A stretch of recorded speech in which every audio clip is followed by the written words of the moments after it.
دنیا سے جاتا ہے تو وہ اپنے آنے والوں کے لیے شخصیت جاتی ہے تو اپنی قوم کی وصیت نامہ چھوڑتی ہے. گھر کا ولی باپ جاتا ہے تو وہ اپنے بچوں کے لیے وصیت نامہ چھوڑتا ہے.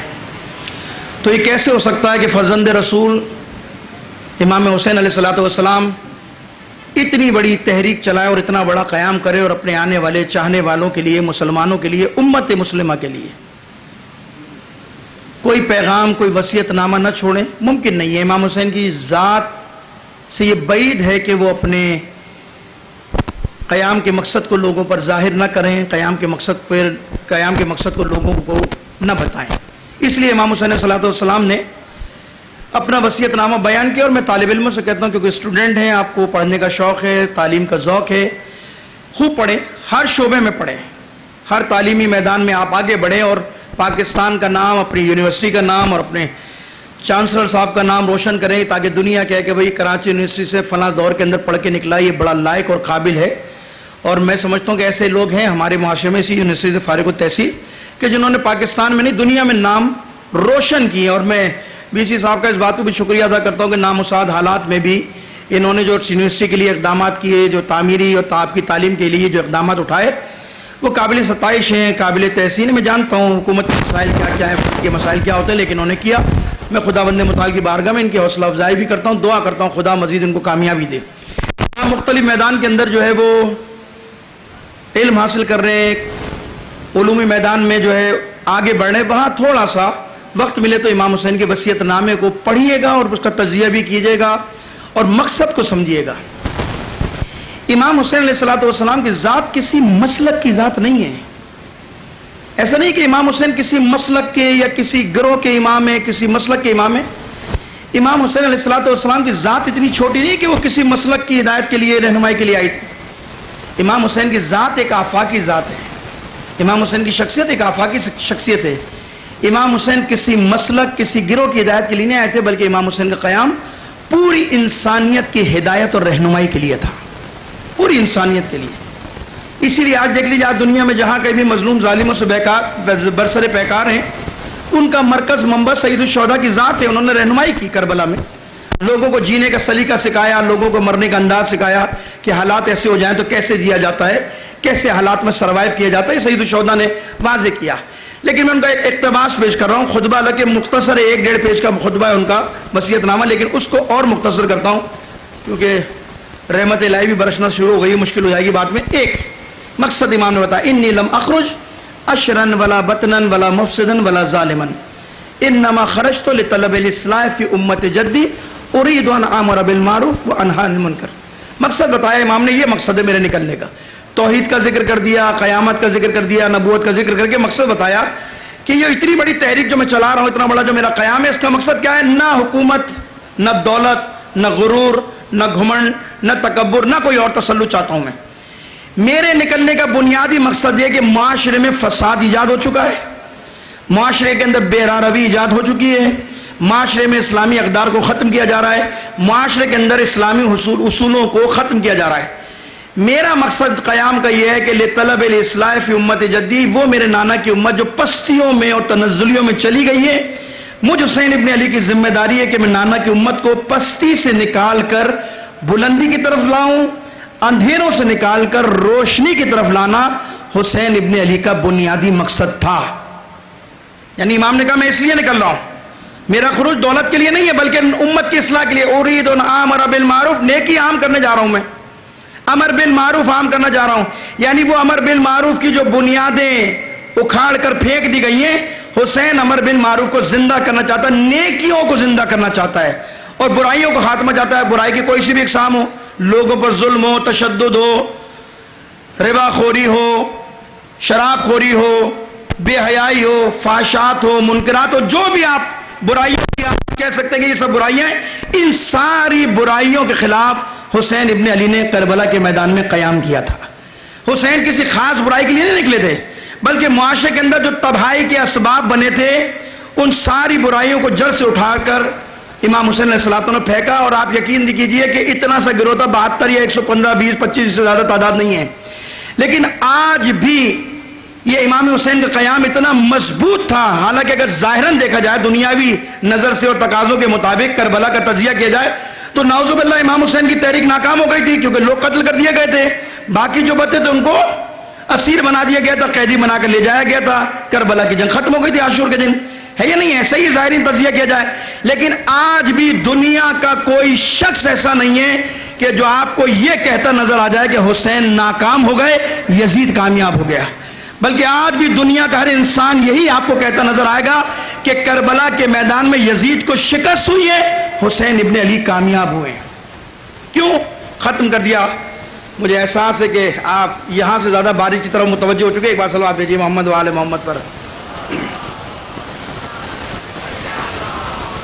بس یعنی امام حسین کے کہنے کا مقصد کیا تھا؟ ظلم کے خلاف نکلے تھے, اپنے بابا کی وصیت پہ عمل کرتے ہوئے. یا بنیا کون للظالم خصما بل المظلوم ہونا. حسین وصیت کر رہا ہوں, حسن حسین تمہیں پیغام دے رہا ہوں, وصیت کر رہا ہوں. یعنی بابا نے بھی یہ وصیت کی, امام حسین نے بھی یہ وصیت کی, علی ابن ابی طالب نے وصیت کی, وصیت کر رہا ہوں بیٹو تمہیں کیا ظالم کے مخالف مظلوم کے حامی رہنا. یہ نہیں بتایا کہ مظلوم اگر کافر ہو تو اس کی حمایت نہیں کرنا, ظالم اگر مسلمان ہو تو اس کی حمایت کرنا. نہیں, ایسا نہیں. اصول دیا علی ابن ابی طالب نے, اگر مظلوم کافر بھی ہے, تمہارے ملک کا ہو, تمہارے ملک سے دور رہتا ہو, حسین تمہاری ذمہ داری ہے مظلوم کی حمایت کرنا, مظلوم کی نصرت کرنا ہی تمہارا فریضہ ہے. اور اگر ظالم اپنا بھی ہے اس کی مخالفت کرنا بھی تمہاری ذمہ داری ہے.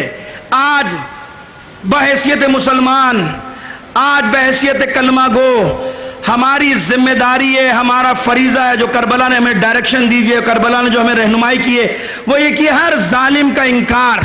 عزاداری ہے کیا, ماتم ہے کیا, مجلس ہے کیا, ظالم سے بغاوت ہے, عزاداری شبیر, مظلوم کی طاقت ہے عزاداری شبیر. آج یہ دنیا میں جتنی بھی آپ کو تحریک نظر آ رہی ہے, کوئی سی بھی ہو, حق کے مقابلے میں, حق کے راستے میں جو کھڑے ہیں ظالم کے مقابلے میں, خدا کی قسم ان سب کا منبع, مرکز, رہنما, رہبر سید الشہداء, اور ان سب کا مرکز کربلا ہے. کیوں کہ کربلا میں امام حسین نے سکھایا کہ ذلت کی زندگی سے عزت کی موت مر جانا بہتر ہے. امام کا جملہ مشہور ہے یا نہیں ہے؟ ہیہات من الذلہ فلاں ابن فلاں کے بیٹے, تو نے مجھے اس دوہرائے پہ لا کر کھڑا کر دیا کہ جہاں ایک طرف ذلت ہے اور ایک طرف شہادت ہے. حسین نے کیا کہا؟ کبھی حسین ابن علی ذلت کا راستہ اختیار نہیں کر سکتا. ہیہات من الذلہ, حسین اور ذلت کو قبول کر لے. حسین نے جان دینا کو گوارا کیا لیکن حسین ذلت کے راستے پر نہیں گئے. یہ ہے کربلا. ہماری ذمہ داری کیا ہے زمانے کے اندر؟ ہمارا فریضہ کیا ہے؟ جہاں آپ تعلیم حاصل کر رہے ہیں اپنے میدان میں, فیلڈ میں بھرپور تعلیم حاصل کیجئے. کبھی موقع ملا تو بتاؤں گا. اور علم جو بھی حاصل کریں خدا کی معرفت کے ساتھ حاصل کریں تاکہ اس کی ارزش ہو علم کی. بغیر معرفت الہی کے کوئی علم کامل قابل قبول نہیں ہوتا, اس کی ارزش نہیں ہوتی. کبھی اس موضوع پہ بات کروں گا, لیکن کیونکہ آج امام حسین کا موضوع ہے اس لیے بات کر رہا ہوں. فریضہ کیا ہے ہمارا؟ ہم کیا کر سکتے ہیں ان حالات میں کہ جب ظلم کے بادل ہو چاروں طرف, جب مظلوم فلسطین جیسے لوگ سڑکوں کے اوپر بیچارے بے یار و مددگار پڑے اور امت مسلمہ خاموش بیٹھی, تو ہمارا فریضہ کیا ہے؟ سوال کریں گے مولانا آپ بات کر کے چلے گئے, ہماری ذمہ داری کیا, ہم تو کچھ نہیں کر سکتے, ہمارا فریضہ کیا ہے؟ یہ موبائل آپ کے ہاتھ میں ہے یا نہیں ہے؟ پورے دن دنیا کے سارے کام کرتے ہو, مظلوم کی حمایت کے اندر ایک پوسٹ ڈال دو, یہ بھی تمہاری ذمہ داری ہے, یہ بھی اچھا کام ہے. حضرت ابراہیم کو جب آگے نمرود میں ڈالا گیا تھا نا, ختم کر دیا میں نے اپنی بات کو, نتیجہ دے رہا ہوں. حضرت ابراہیم کو جب آگے نمرود میں ڈالا گیا, آگ کے بارے میں تاریخ پڑھی ہے کہ کتنی شدید آگ تھی, میلوں تک انگارے تھے, آسمان سے باتیں کر رہے تھے, میلوں تک آگ تھی. اللہ کے خلیل کو اس میں ڈال دیا گیا. نمرود نے اپنی پوری طاقت کا استعمال کیا, ڈال دیا. کوئی بچانے والا نہیں تھا نمرود کہ اس آگ کو بجھانے والا نہیں تھا. ابراہیم خلیل اللہ کو کوئی بچانے والا نہیں تھا, ہمت نہیں تھی کسی کی کہ اس آگ میں چلا جائے, اس میں کوئی اپنا رول ادا کرے. لیکن پیڑ پر ایک فاختہ بیٹھی تھی, اس کا وزن بھی جانتے ہیں آپ اور اس کی سورس بھی جانتے ہیں کہ آپ کیا ہوگی, اس کا کیا وزن ہوگا اور کیا مدد کرے گی ابراہیم خلیل اللہ کی اور نمرود کی آگ کے مقابلے میں جو کئی کلومیٹر تک. مسئلہ یہ نہیں تھا, مسئلہ وظیفہ شناسی, مسئلہ یہ تھا کہ اپنی ذمہ داری کا بر وقت ادا کرنا, یہ وظیفہ تھا. اس نے دیکھا ابراہیم خلیل آگ میں جل رہے, فاختہ اڑی پیڑ سے اور آنے کے بعد تالاب میں گئی, چونچ میں پانی بھرا اور آگ پر ڈالنا شروع کر دیا, آگ بجھانا شروع کی. اب ایک فاختہ کی چونچ کے بوند سے پانی کے آگے نمرود بجھ سکتی ہے؟ نہیں بجھ سکتی. کوشش کرتی تھی, جاتی تھی, چونچ میں پانی بھرتی, پھر آگ پہ ڈالتی تھی, پھر جاتی تھی, پھر چونچ میں پانی بھر کے آگ پہ ڈالتی تھی, اسی طرح بجھانے کی کوشش کی. جب اللہ نے جبرائیل کو مدد کے لیے بھیجا تو فاختہ کا اور جناب جبرائیل کا آمنا سامنا ہوا. جبرائیل نے مسکرا کر کہا یہ کیا کر رہی ہے؟ یہ درس عبرت ہے انسان جو دل میں درد رکھتا ہے اس کے لیے۔ جبرائیل نے کہا یہ کیا کر رہی ہے؟ کیا دیکھتے نہیں خدا کا خلیل مصیبت میں اس کی مدد کر رہی ہوں، اس کی نصرت کر رہی ہوں۔ جبرائیل نے مسکرا کر کہا کیا تیری چونچ کے اس بوند سے آگے نمرود بجھ جائے گی؟ اس نے کہا یہ میرا فریضہ نہیں ہے، یہ میری ذمہ داری نہیں ہے آگ بجھانا، میرا فریضہ یہ کہ خدا کا خلیل مصیبت میں ہے، خدا کا نبی مصیبت میں اس کی مدد کرنا، اس کی نصرت کرنا، یہ میرا فریضہ ہے۔ کیوں؟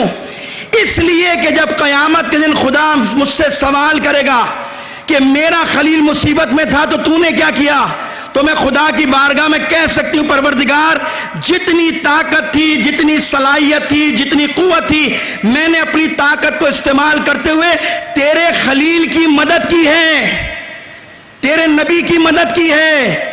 جانتی تھی فاختہ بھی آگ نہیں بجھے گی، لیکن اپنی ذمہ داری کو ادا کیا، اپنے فریضے کو ادا کیا، اور کیا کیا؟ ابراہیم کی مدد کی۔ آج بھی ہم ابابیل والا، اس فاختہ والا کردار ادا کر سکتے ہیں۔ دنیا میں جہاں کہیں بھی محروم ہیں، جہاں بھی دنیا میں مسلمان ظلم کی چکی میں پیس رہے ہیں، چاہے وہ کشمیر ہو، چاہے وہ فلسطین ہو، یا دنیا کا کوئی مسئلہ ہو، ہم اپنا وہی کردار ادا کر سکتے ہیں کہ ایک ایک بوند اس آگ کو بجھانے کے لیے ڈالیں گے۔ قرآن کہہ رہا ہے ان تنصر اللہ ینصرکم، تم اللہ کی مدد کرو خدا تمہاری مدد کرے گا۔ ولا تہنوا ولا تحزنوا وانتم الاعلون ان کنتم مومنین، نہ ہی محزون ہو نہ ہی دل ملول ہو، تم سب سے برتر و اعلیٰ ہو، مگر شرط یہ ہے کہ مومن بن جاؤ۔ یہی کربلا کا اصل مقصد ہے، یہی حسین کا مقصد ہے، ہر ظالم باطل کا انکار۔ والسلام علیکم ورحمۃ اللہ وبرکاتہ۔